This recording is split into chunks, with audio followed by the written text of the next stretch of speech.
Hey guys, welcome back to Pepco channel once again, and we are doing another job notification video for 2023 and 2024 pass out batch. তো Accenture আবার hiring করতে চলেছে package app development associate. তো বেশি দেরি না করে বন্ধুরা চলো ভিডিওটা শুরু করা যাক।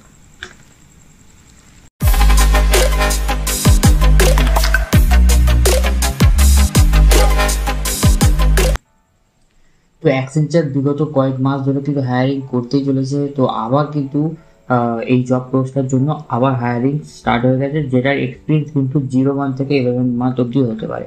অর্থাৎ তোমরা যদি কমপ্লিটলি ফ্রেশার্স হও তাও তোমরা এলিজিবল থাকছো, এবং তোমাদের আপ টু 11 মান্থ অবধি তোমাদের এক্সপিরিয়েন্স থাকে তাহলেও কিন্তু তোমরা এলিজিবল থাকছো এই জব লিস্টে অ্যাপ্লাই করার জন্য।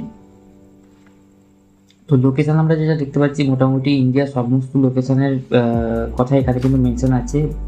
ব্যাঙ্গালোর, হায়দ্রাবাদ, পুনে, মুম্বাই, চেন্নাই, গুরুগ্রাম, কলকাতা, ইন্দোর এবং জয়পুর, সাথে কোয়েম্বাটোর।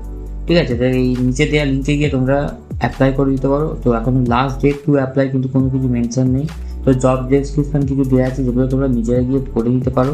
কিন্তু আমি সোজা চলে যাচ্ছি এলিজিবিলিটি ক্রাইটেরিয়া। তো এলিজিবিলিটি ক্রাইটেরিয়া গিয়ে আমরা দেখতে পাচ্ছি যেটা যে all stream and branches of BE, BTech, ME, MTech, MC and MSc, MSc ক্ষেত্রে শুধু CSE এবং IT batch from 2022 and 2023 pass out batch. তো এটা 2024 পাস আউট ব্যাচে এলিজিবল নয়, যেটা আমি শুরুতে বললাম।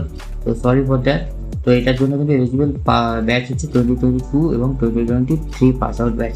ঠিক আছে, তো এখানে বন্ধুরা আমরা দেখতে পাচ্ছি MBA এবং পোস্ট গ্রাজুয়েট ম্যানেজমেন্ট ডিগ্রি যারা আছে, অর্থাৎ বিজনেস রিলেটেড যারা ডিগ্রি আছে যাদের কাছে, তারা কিন্তু এলিজিবল থাকছে না এই জব প্রোফাইলে অ্যাপ্লাই করার জন্য। তার সাথে কিন্তু কোনো অ্যাক্টিভ ব্যাকলগ থাকলে হবে না যখন তোমরা এই জব প্রোফাইলটার জন্য অ্যাপ্লাই করছো।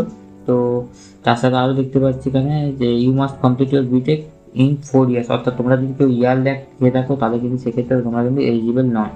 ঠিক আছে, তো তার সাথে এখানে নিচে অ্যাপ্লাই নাও দেওয়া আছে, দেখতে পাচ্ছ, যেখানে তোমরা অ্যাপ্লাই করে দিতে পারবে। তো প্রসেসের সম্পর্কে বলে দিই একটুখানি অল্প করে। তো এখানে প্রথমে একটা মক অ্যাসেসমেন্ট হবে, যেখানে 20 মিনিটে তোমাদের একটা মক টেস্ট হবে। তারপরে হবে তোমাদের অ্যাসেসমেন্ট 1, যেখানে cognitive and technical assessment question থাকবে।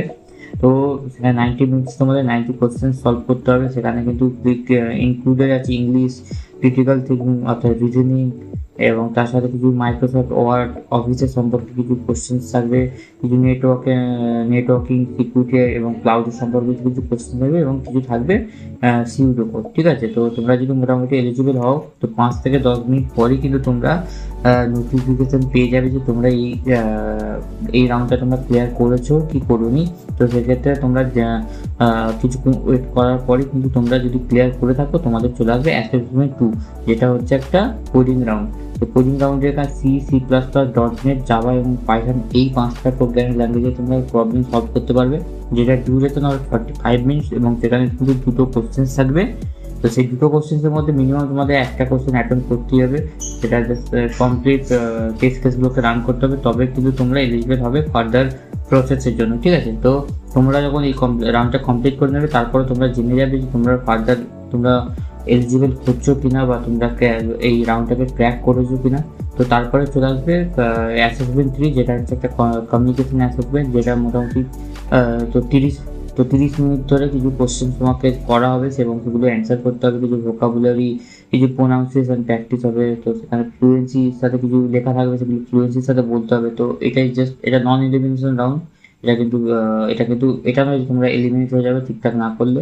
তো এই কমিউনিকেশন রাউন্ডটা হয়ে যাওয়ার পরে চলে আসবে তোমাদের ইন্টারভিউ। তো ইন্টারভিউ কিন্তু অ্যাকসেঞ্চারে খুব একটা মানে হার্ড হয় না, একটা স্ট্যান্ডার্ড লেভেলের ইন্টারভিউ অ্যাকসেঞ্চার ফলো করে। তো তোমাদের যদি নিজেদের ফান্ডামেন্টাল নলেজটা যদি তোমাদের ক্লিয়ার থাকে, দেন ডেফিনেটলি তোমরা এই ইন্টারভিউ ক্র্যাক করে নিতে পারবে।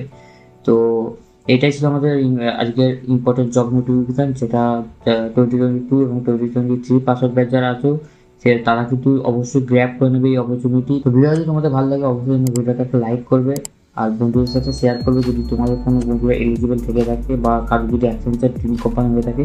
আর তার সাথে এরকম ফার্দার ইম্পর্টেন্ট জব নোটিফিকেশনের জন্য আমাদের চ্যানেলটাকে সাবস্ক্রাইব করবে আর বেল আইকনটাকে দাবিয়ে দেবে। তো আবার দেখা হবে বন্ধুরা পরের ভিডিওতে, ততদিন টাটা।